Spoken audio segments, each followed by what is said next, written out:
पंचाक्षर मंत्र में सब कुछ समाहित है। देवर्षि नारद के मन में विचार हुआ कि हमें भगवान श्री हरि की उपासना, भगवान शिव की उपासना करनी चाहिए।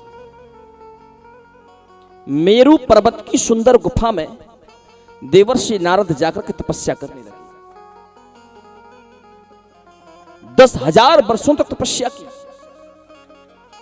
इंद्र के मन में संदेह हो गया, कहीं ऐसा ना हो कि यदि ब्रह्मा जी या शंकर जी या विष्णु जी प्रकट हो जाएं और जब ये वरदान मांगने के लिए कहें तो नारद हमारा इंद्रासन मांगे।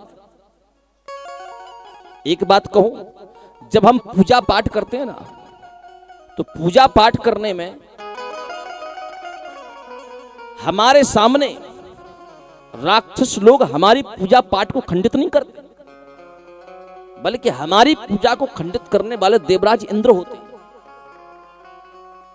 देवराज इंद्र के मन में केवल एक यही शंका है कि कोई भी भक्त कठोर से कठोर साधना करके इंद्रासन ना मांग ले,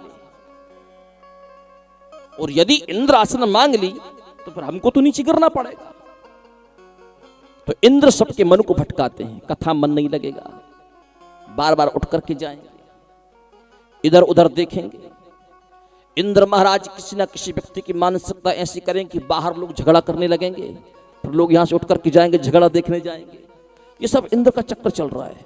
इंद्र ने मन में सोचा हुआ कि 3 बार कथा हो गई, अगर 100 बार कथा भादवड़ा में हो गई तो कहते हैं कि जो व्यक्ति 100 यज्ञ कर ले वो इंद्र आसन का अधिकारी बन जाता है। और भादवड़ वालों ने अगर 100 बार भागवत कथा से पुराण कथा सुन ली तो सारे लोग इंद्र बन जाएंगे। इसलिए इनके मन को विच्छेद करो। तो लोग बाहर खड़े होकर झगड़ा करने लगते हैं।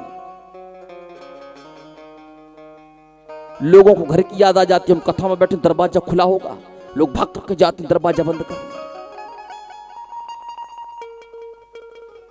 और कहीं भी नहीं जाते तो इंद्र महाराज ऐसी कृपा करते हैं कि बैठे बैठे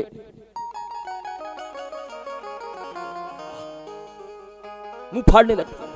ये इंद्र महाराज की कृपा है, गलती आपकी नहीं है, इंद्र की गलती।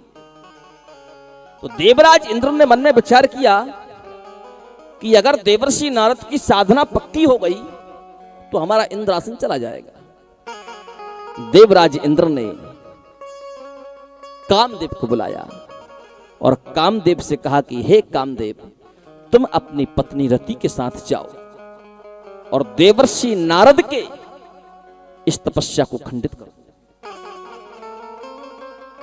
इसकी तपस्या पूर्ण नहीं होनी चाहिए। श्री सूत जी महाराज कहते, महात्मन, कामदेव रति और बसंत को लेकर के देवर्षि नारद की सुंदर गुफा में पहुंचे। अनेक प्रकार की शक्तियों का प्रयोग किया, लेकिन नारद जी की तपस्या को खंडित नहीं कर पाए।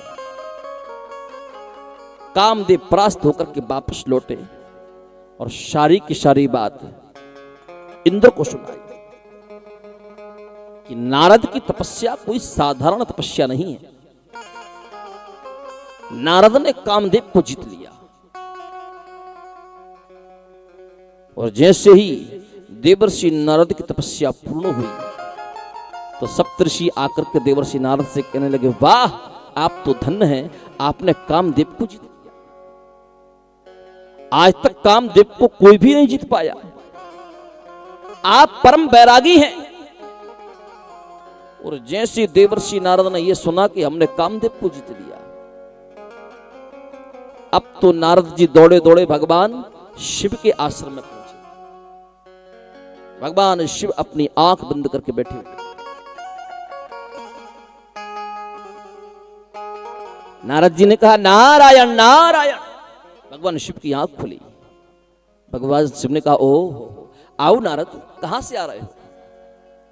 नारद जी ने कहा, आपको पता नहीं मैं कहां से आ रहा हूं? शिव जी ने कहा, मुझे पता नहीं। नारद जी ने कहा कि मैंने 10,000 वर्षों तक तपस्या की और आज तक कोई भी कामदेव को नहीं जीत पाया, केवल हम एक नारद ऐसे हैं जो कामदेव को जीत करके आ रहे हैं। भगवान शिव समझ गए कि नारद के मन में अहंकार आ गया। भगवान शिव ने कहा, नारद तुम भगवान श्री हरि के अनन्य भक्त हो, और जहां पर हरि की कृपा हो तो काम तो बहुत छोटी बात है, वो ब्रह्मा विष्णु महेश को भी जीत सकता है। पर जो ये बात तुमने हमसे कही है कि तुमने काम को जीत लिया, ये बात तुम विष्णु से जाकर के मत कहना। अगर तुमने भगवान श्री हरि विष्णु से कह दी तो अनर्थ हो जाएगा। नारद जी ने कहा, वाह, हमने इतना पुण्य का काम किया और यदि हम उनको नहीं बताएंगे तो किसको बताएंगे? अब तो बताना ही पड़ेगा। नारद जी दौड़े दौड़े ब्रह्मा जी के पास पहुंचे। देवताओं की सभा लगी हुई थी, ब्रह्मा जी बैठे हुए थे।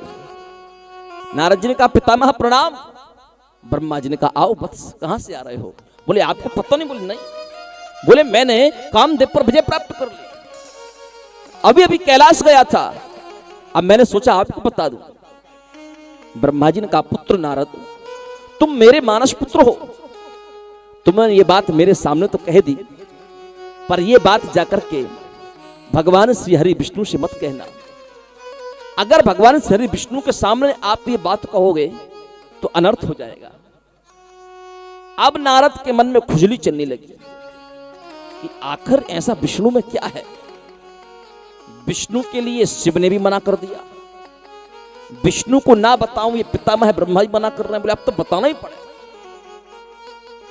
नारद जी दौड़े दौड़े क्षीर सागर पहुंचे। भगवान श्री हरि विष्णु से शैया पर शयन कर रहे थे, और जैसे ही नारद जी को देखा उसी क्षण भगवान श्री हरि विष्णु उठकर के खड़े हो गए, नारद को अपने गले से लगाया। पुत्र नारद, आज तुम बड़े प्रसन्न दिखाई दे रहे हो, कहां से आ रहे हो? नारद ने कहा कि सारी दुनिया मेरे नाम की जय जयकार कर रही है, संपूर्ण विश्व पटल पर केवल एक ही चर्चा है कि नारद जैसा तपस्वी कोई और नहीं है। मैं काम को जीत करके आ रहा हूं। भगवान विष्णु ने कहा, ओ तुमने काम को जीत लिया? बोले, हां, हमने काम को जीत लिया।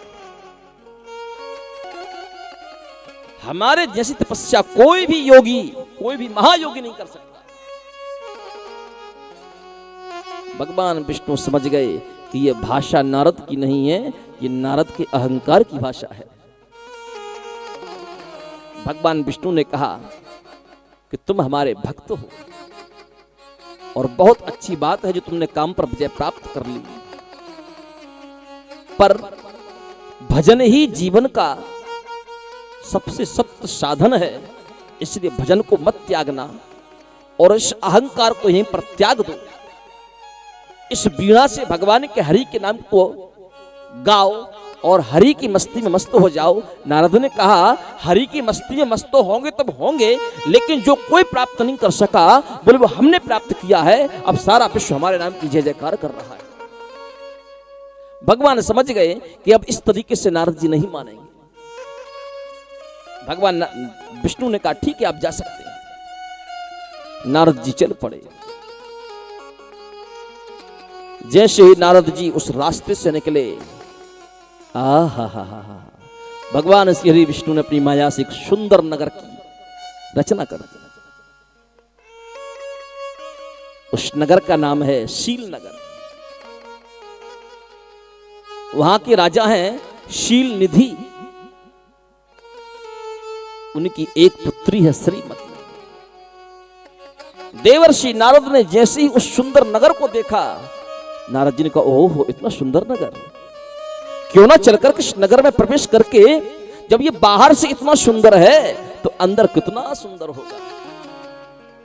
नारद उस नगर में प्रवेश करते, शील निधि राजा को पता चला